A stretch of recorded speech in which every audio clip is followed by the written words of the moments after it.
Hello friends, आज के हमारे इस वीडियो में हम कीपिंग अप विद द जोनासेस की स्टोरी एक्सप्लेन करेंगे। मूवी की कहानी एक ऐसे कपल की है जो कि काफी इनोसेंट है और वो अपने लाइफ में काफी खुश होते हैं, लेकिन तभी उनके लाइफ में एंट्री होती है एक दूसरे कपल की जो कि उनके पड़ोसी भी होते हैं, जिसके बाद इनकी लाइफ पूरी तरह से बदल जाती है। मूवी शुरू होती है और हम जेफ गैफनी और उसके वाइफ कैरन गैफनी को देखते हैं। Jeff defence contractor company MBI में एज एचआर काम करता है, तो वही उसकी वाइफ कुछ नहीं करती है। इनके 2 बच्चे होते हैं जो कि गर्मियों की छुट्टी मनाने के लिए समर कैंप में जा रहे होते हैं। बच्चों को छोड़ के जब ये वापस घर आते हैं तो देखते हैं कि इनके पड़ोस में जो घर खाली पड़ा होता है वो बिक गया है। डीलर कहती है इस घर को एक कपल ने खरीदा है जिनसे वो कभी नहीं मिली है और ना ही उन्होंने घर को देखा है। इसके अलावा उन्होंने घर की पूरी पेमेंट कैश में की है। ये सुन के जेफ और कैरन चौंक जाते हैं कि कोई भी बिना घर देखे कैसे खरीद सकता है, वो भी कैश में। अगले दिन जेफ तैयार होकर काम करने जाता है और जिस कंपनी में वो काम करता है वो एरोस्पेस और डिफेंस के लिए प्रोडक्ट बनाती है, जिसमें काम करने वाले किसी भी एम्प्लॉय को अपने डिपार्टमेंट के बारे में बात करने की इजाजत नहीं होती है। साथ ही ना तो वो फोन यूज कर सकते हैं और ना ही कोई इलेक्ट्रॉनिक डिवाइस। ऐसा इसलिए ताकि अंदर क्या हो रहा है वो बाहर किसी को भी पता ना चले, क्योंकि इससे राष्ट्रीय सुरक्षा खतरे में आ सकती है।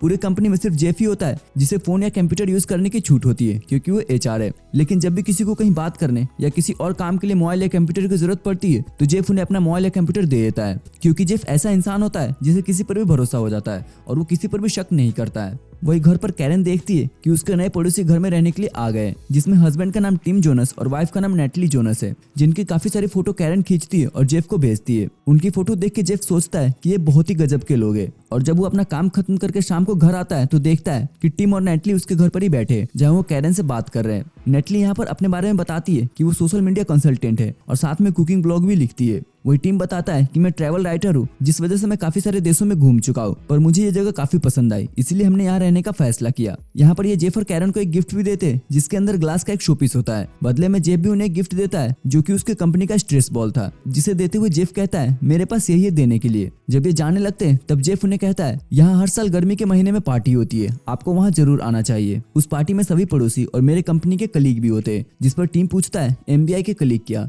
तो कैरन को उस पर शक होता है और वो पूछती है तुम्हें कैसे पता कि जेफ एमबीआई में काम करता है। तो टीम उसे वो स्ट्रेस बॉल दिखाता है जिस पर एमबीआई लिखा था। वो कहता है मैंने इसे देख के सोचा कि शायद जेफ एमबीआई में काम करता होगा और मेरा अंदाजा सही निकला। इसके बाद पार्टी वाला दिन आता है जिसमें टिम और नेटली सभी लोगों से घुलने मिलने की कोशिश करते हैं। पार्टी में ही जेफ का एक कलीग जिसका नाम डैन है वो अपने एरो को निशाने पर फेंकता है, जो कि बिल्कुल निशाने पर जाके लगता है और पिछले 5 साल से इसे हराने वाला कोई नहीं है। फिर बारी आती है नेटली की, जो शुरू में तो ऐसा दिखाती है जैसे उसे एरो फेंकना आता ही नहीं है, पर बाद में वो एक एक करके 3 एरो को बिल्कुल निशाने पर फेंक देती है और सभी को बेवकूफ बनाने के लिए एक्टिंग करती है कि उससे तो तुक्का लग गया, वो भी 3 बार। पर कैरन ये देखकर हैरान होती है कि ऐसा कैसे हो सकता है, तुक्का वो भी 3 बार। वही टीम मौके का फायदा उठाकर उनके घर में घुस जाता है और जेफ के ऑफिस में जाके चेक करता है, पर कैरन उसे देख लेती है और वो टीम के पास आके पूछती है तुम घर में क्या कर रहे हो। तो टीम कहता है मैं बाथरूम ढूंढ रहा था, और ये कह के वो चला आता है। जिसके बाद कैरन जेफ के ऑफिस में जाके देखती है कुछ गड़बड़ तो नहीं है, पर सब कुछ ठीक होता है। रात में जब ये सोने जाते हैं तब कैरन जेफ से कहती है तुम्हें नहीं लगता है कि टिम और नेटली कुछ ज्यादा ही परफेक्ट है,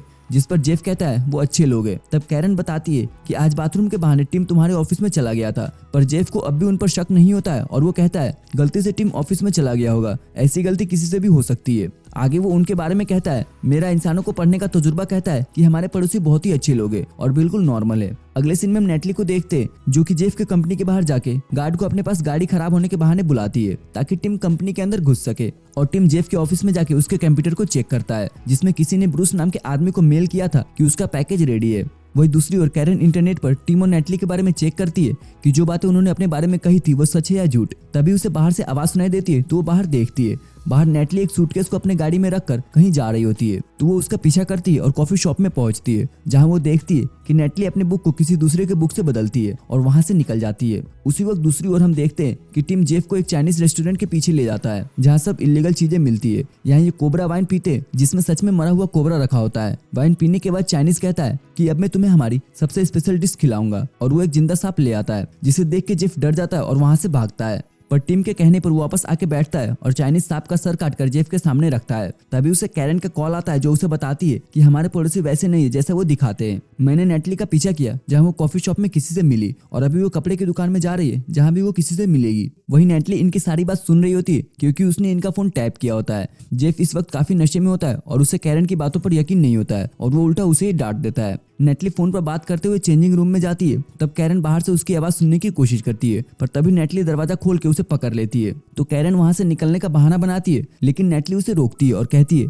जब भी मैं नया ड्रेस खरीदती हूँ तो उसका वॉइस मेल रिकॉर्ड करके टीम को भेजती हूँ, और मैं अभी वही कर रही थी। लेकिन मुझे समझ नहीं आ रहा है कि तुम मेरा पीछा क्यों कर रही हो। तुम्हें क्यों लग रहा है कि मैं कुछ छुपा रही हूँ। और यहाँ वो इधर उधर की बातें करके उसे फुसला लेती है। दूसरी ओर टीम जेफ के नशे में होने का फायदा उठाने की कोशिश करता है और वो उससे पूछता है क्या तुम किसी ऐसे को जानते हो जो कंपनी से नफरत करता हो, या फिर कोई ऐसा जो रिसेंट में अमीर बना हो। पर जेफ ने कभी भी ऐसी बातों पर गौर नहीं किया होता है, इसलिए उसे कुछ नहीं पता होता है। तभी टीम देखता है कि जेफ को सांप की कटी हुई गर्दन ने पकड़ लिया है, जिसके जहर का असर अब भी उसे हो सकता है। इसलिए वो जल्दी से चाइनीज को कह के इसका एंटीडोट मंगवाता है। इसके बाद दोनों इंडोर स्काई डाइविंग करने जाते हैं, जहाँ ये दोनों काफी मजे लेते हैं। इसके बाद जेफ अपने घर पर आ जाता है तो देखता है कि कैरन नेटली की बातों को सुनकर फुल जोश में आ गई है, और वो दोनों वहीं पर शुरू हो जाते हैं। पर इसी दौरान जेफ के पैर से लगने की वजह से टीम का दिया हुआ गिफ्ट टूट जाता है, जिसमें से एक रिकॉर्डिंग बग निकलता है। जिसके बाद वो जेफ को एक अलमारी के अंदर ले जाती है और कहती है मैंने कहा था ना कि हमारे नए पड़ोसी हमारी जासूसी कर रहे हैं, पर तुमने मेरी बातों पर ध्यान नहीं दिया था। फिर वो जेफ को पुलिस को कॉल करने के लिए कहती है, पर जेफ मना करता है। वो कहता है हम पुलिस को क्या कहेंगे कि हमारे पड़ोसी हमारी जासूसी कर रहे हैं, जबकि हमारे पास उनके खिलाफ कोई सबूत नहीं है। इसलिए हम पहले और सबूत इकट्ठा करेंगे और तब पुलिस को बताएंगे। उसी वक्त कैरन खिड़की से उनके घर की तरफ देखती है, जिसके सारे लाइट्स बंद होते हैं। तब जेफ कहता है कि वो घर पर नहीं है, वो किसी रेस्टोरेंट में गए हैं डिनर करने के लिए, और ये बात स्काई डाइविंग करते वक्त टीम ने उसे बताई थी। जिसके बाद कैरन जल्दी से कपड़े पहनती है और दोनों उनके घर में जाते हैं उनके बारे में पता करने के लिए। वहाँ कैरन देखती है कि घर के सारे बर्तन नए हैं और इसमें अभी तक एक बार भी खाना नहीं बनाया गया है, तो वो कुकिंग ब्लॉग कैसे बनाती होगी। यानी नेटली ने ये बात झूठ कही थी कि वो कुकिंग ब्लॉग बनाती है। फिर ये ऐसे कमरे में जाते हैं जिसमें सिर्फ टेक्निकल चीजें रखी होती है और कंप्यूटर पर एमबीआई के एम्प्लॉयज की डिटेल खुली होती है, जिसमें जेफ की डिटेल भी होती है, जिसे देख के उनका शक सही हो जाता है कि ये उनकी जासूसी कर रहे हैं। वही दूसरे कंप्यूटर पर मिसाइल की ड्राइंग होती है, जिससे उन्हें लगता है कि ये मिसाइल बना रहे हैं जिससे ये एमबीआई के एम्प्लॉयज को उड़ाएंगे। ये सब देख के कैरन डर जाती है और यहाँ से निकलने के लिए बोलती है, पर जेफ कहता है पहले मैं सभी एम्प्लॉयज का नाम लिख लेता हूँ।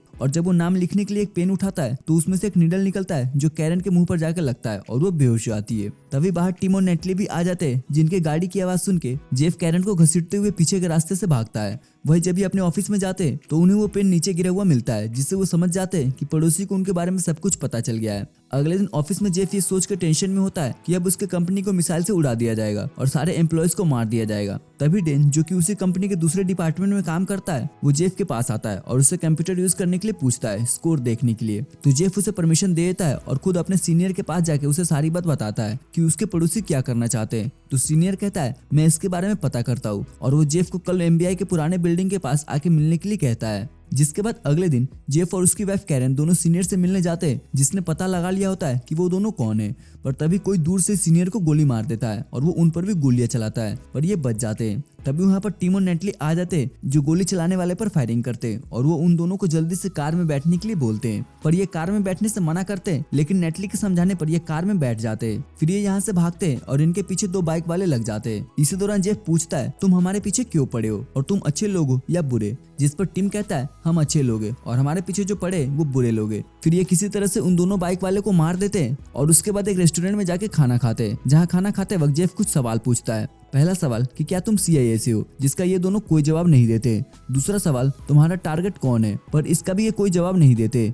जेफ सवाल पूछता जाता है जिसका वो कोई भी जवाब नहीं देते। तब कैरन कहती है कुछ तो हमें बता दो, पर टीम कहता है कुछ नहीं बता सकते क्योंकि तुम्हारे और हमारे सुरक्षा का सवाल है। आखिर में जेफ पूछता है तुम हमारी जासूसी क्यों कर रहे हो। तब टीम बताता है कि हमें जानकारी मिली थी कि कोई तुम्हारा कंप्यूटर यूज करके सीक्रेट्स को लीक कर रहा है, जिससे हमारे देश अमेरिका को खतरा है, इसलिए हम बस तुम्हारे जरिए उस आदमी तक पहुंचना चाहते हैं। इसके बाद ये दोनों घर आ जाते हैं और जैसे ही टीम और नेटली घर के अंदर जाते हैं, घर में एक जोरदार धमाका होता है और दोनों उसमें मारे जाते हैं। फिर वहाँ पुलिस आती है और पता चलता है कि गैस लीक की वजह से ये धमाका हुआ है। इसके बाद जेफ और कैरन काफी डर जाते हैं और सोचते हैं कि अब वो क्या करेंगे। जिन लोगों ने टीम और नेटली को मारा है वो अब उनके पीछे भी आएंगे, इसलिए ये दोनों यहाँ से भागने का सोचते हैं। और जब वो अपना सामान पैक कर रहे होते हैं तभी अचानक घर की लाइट कट जाती है, जिससे वो दोनों डर जाते हैं और डरते हुए नीचे फ्यूज देखने जाते हैं। वहाँ किसी ने फ्यूज काट के रखा होता है और जब वो फ्यूज जोड़ते हैं तो देखते हैं कि टीम और नेटली उनके पीछे खड़े, जिन्होंने डैन और उसके वाइफ को बांध रखा है। वो बताते हैं कि डैनी वो आदमी है जो तुम्हारे कंप्यूटर से सीक्रेट चुरा के बेच रहा था। जेफ उससे पूछता है तुम लोग ब्लास्ट में कैसे बचे। तो टीम बताता है जैसे ही हम घर के अंदर गए मेरा पैर एक वायर से टकराया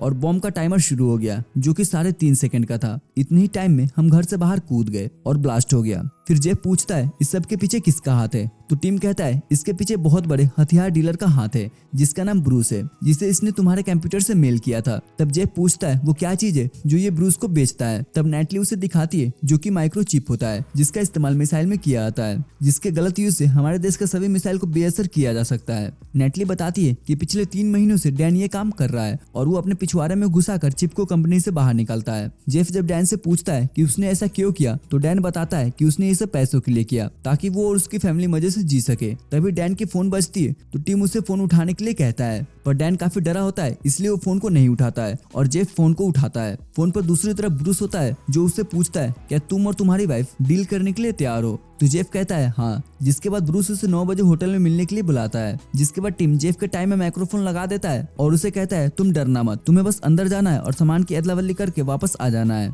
लेकिन अगर कोई गड़बड़ हुई तो हम दोनों उसी होटल के छत पर होंगे तुम्हारी मदद करने के लिए। जिसके बाद जेफ अपने वाइफ के साथ होटल में जाता है जहाँ वो ब्रूस को डिलीवरी दे देता है, पर ब्रूस उसे पहचान लेता है और कहता है तुम जेफ ही हो क्या, मुझे पहचाना, मैं भी आज से 10 साल पहले एमबीआई में काम करता था। जिसके बाद जेफ भी उसे पहचान लेता है। ब्रूस यह समझ गया था कि उसके खिलाफ यहाँ पर जाल बिछाया गया है, इसलिए वो अपने आदमियों को छत पर भेजता है हेलीकॉप्टर मंगवाने के लिए। उसके आदमी छत पर जाते हैं और वो टिम और नेटली को पकड़ के ले आते हैं। जिसके बाद नेटली के इशारे करने पर कैरन चाकू उठा लेती है और नेटली पर गुस्सा होने के बहाने उसके पास जाती है और उसे वो चाकू दे देती है, जिससे नेटली ब्रूस के आदमी को मारती है और फिर वहाँ पर गोलियां चलने लगती है। कुछ गुंडों को मारने के बाद सभी पुल से कूद के बाहर निकल जाते हैं। वही ब्रूस को चिप वाला सूटकेस मिल जाता है जिसे वो खोल के देखता है और उसमें चिप नहीं बल्कि बॉम्ब होता है, जिसके फटने से उसकी मौत हो जाती है। फिर ये सभी वापस घर आ जाते हैं जहाँ जेफ और कैरन को छोड़ने के बाद टिम और नेटली हमेशा के लिए चले जाते हैं। इसके बाद 1 साल बाद का सीन आता है जहाँ हम जेफ और कैरन को देखते हैं जो कि मोरक्को घूमने गए होते हैं। वहाँ वो टिम और नेटली को देखते हैं जो कि एक मिशन पर होते हैं, पर उनके वजह से उनका प्लान फेल हो जाता है और उन्हें सरेआम गुंडों पर गोलियां चलानी पड़ती है। इस मूवी की IMDb रेटिंग है 5.9। सो फ्रेंड्स, अगर आपको हमारी एक्सप्लेनेशन पसंद आई हो तो प्लीज वीडियो को लाइक कीजिएगा और अपने दोस्तों के साथ शेयर भी कीजिएगा और ऐसे ही वीडियोस को देखने के लिए हमारे चैनल को सब्सक्राइब भी कर लीजिएगा। तो फिर मिलते हैं आपसे अगले वीडियो में, तब तक के लिए गुड बाय।